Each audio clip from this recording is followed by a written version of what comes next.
For a second, it seemed like Donald Trump was about to sit this one out. He had endorsed Congressman Kevin McCarthy for House Speaker back in December, but after 3 losing votes on Tuesday, Trump started to sound like a guy with cold feet. He told NBC News last night, quote, "I got everybody calling, wanting my support. That's all I can say, but we'll see what happens. We'll see how it all works out." Now, sometime between Trump's Kevin who? I got everybody calling me and sunrise this morning, Donald Trump had a change of heart. And he released this effusive post on Truth Social. Trump said that some, quote, really good conversations had taken place and that it was time to vote for Kevin, close the deal, take the victory. 3 consecutive failed votes this afternoon have now shown that Trump's plea to, quote, close the deal has fallen on deaf ears. One of the House members leading the opposition to McCarthy, Congresswoman Lauren Boebert of Colorado, made it quite clear that whatever sway Trump thought he had, it wasn't doing much of anything. Let's stop with the campaign smears and tactics to get people to turn against us. Even having my favorite president call us and tell us we need to knock this off. I think it actually needs to be reversed. The president needs to tell Kevin McCarthy that, sir, you do not have the votes and it's time to withdraw. And there you have it. Members of the MAGA movement who ran on an ideology that Trump himself perfected have decided he's a non-factor in the Republican Party that Trump fashioned in his own image as they hold the House hostage. Joining us now is Charlie Sykes, editor-at-large of The Bulwark. Charlie, thank you for being here tonight. I know you have a lot of thoughts on this topic.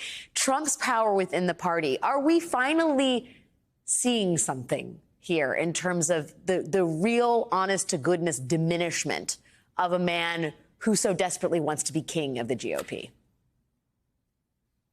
I think we are seeing something, and again, I always caution against wish casting. I've been through this too often not to have a little bit of PTSD, but there's no question about it that Donald Trump is a dramatically diminished figure. Now, he's not irrelevant, but his power is limited. He could have destroyed Kevin McCarthy, but he's apparently powerless to save him. And I think that's what made that scene that scene that you just played so extraordinary. He put out this statement and managed to move not a single vote. This was the lowest hanging fruit in the MAGA-verse. These were all Trumpists, Trump supporters, hardcore loyalists, and not one of them felt the need to change his vote because of what Donald Trump had to say. And apparently he's been on the phone for some time, and many of them have figured out that the way to deflect it is to just, hit him with the usual flattery, say, Mr. President, you ought to be speaker, not Kevin. And apparently it's worked to deflect him. Now, we'll see what happens tomorrow. I mean, it is possible that Kevin McCarthy might pull this out. But what I think is pretty obvious is that if he pulls it out, it won't be because Donald Trump has the clout that he used to have. I mean, and again, I do think it's important to realize he's not irrelevant. He can destroy, but he cannot save Kevin McCarthy. And I think this is really interesting to see, the way in which his power has sort of leached away. He's been unable to clear the field after he announced his presidential campaign. He has not driven out any other candidates. You have Mitch McConnell, who's basically flipping him off by appearing with Joe Biden today. Last week, he railed against the vote on the $1.7 trillion omnibus bill, and Senate Republicans just completely ignored him.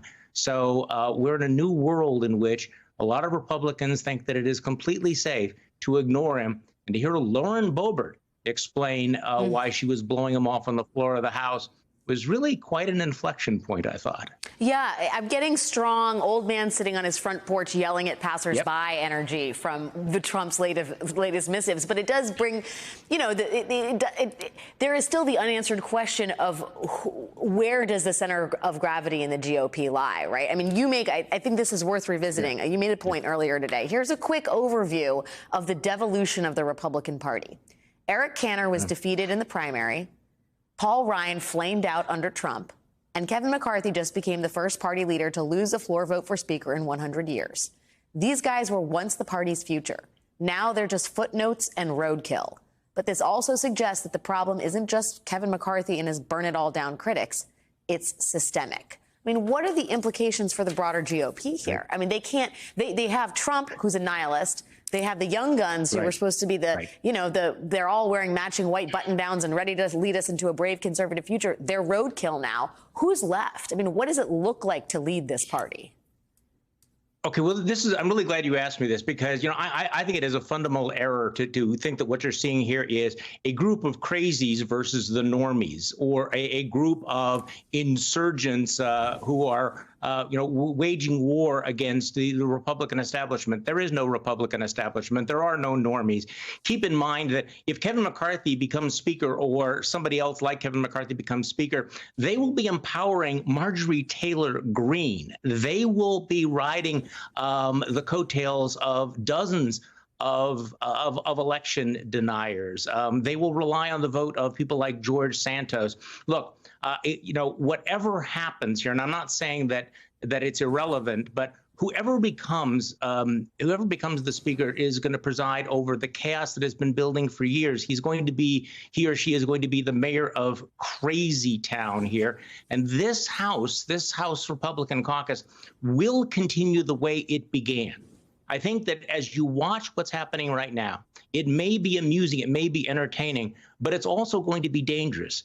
Because what you're seeing in their inability to get even the most basic things done will play out on issue after issue, including raising the debt ceiling, engaging in the basic business of governance.